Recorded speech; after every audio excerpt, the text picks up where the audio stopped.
that all persons are free to attend worship services and give their offerings, but we will not allow the sacred religious practice to be used for self-promotion and self-marketing. We will continue propagating and applying the guidelines issued by the NCCK, which require that politicians should not be allowed to address congregations while inside the church.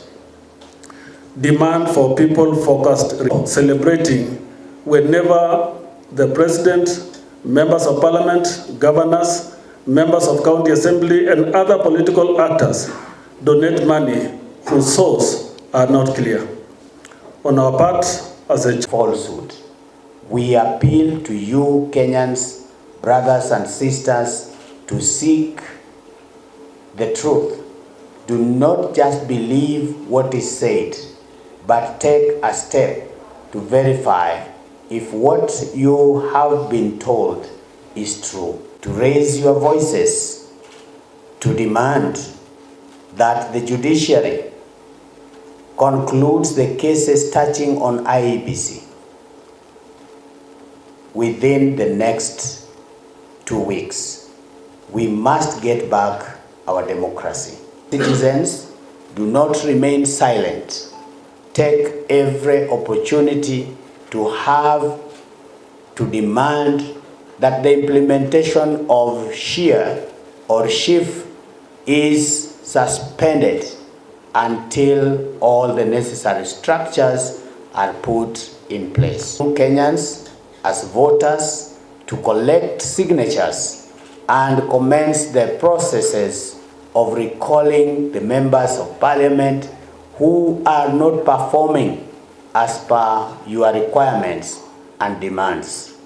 And as electorates, you are the employer, not the employee, not the servant of the members of parliament and other elected leaders. To demand that the judiciary concludes the cases touching on IEBC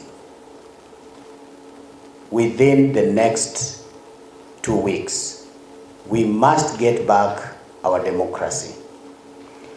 Instead of representing the people, they have become spanner boys and girls carrying out the work of the executive.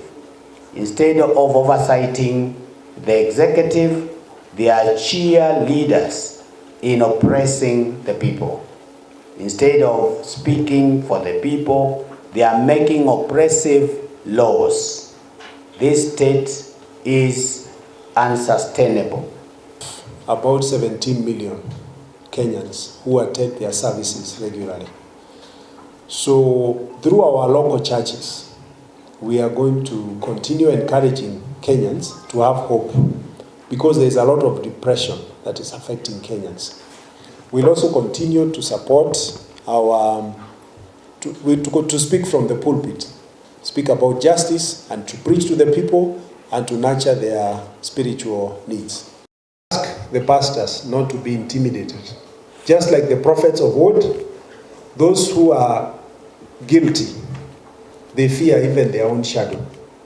We ask pastors wherever they are to speak boldly and to preach freely and to prophesy when God has placed a message on them. The Constitution identifies.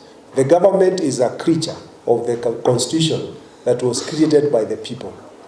And therefore, as an instrument created by the people, it cannot oppress or subjugate them, because Kenya is a constitutional democracy and will continue to safeguard that. But that cannot be safeguarded by the church alone. The citizens are the bedrock of democracy.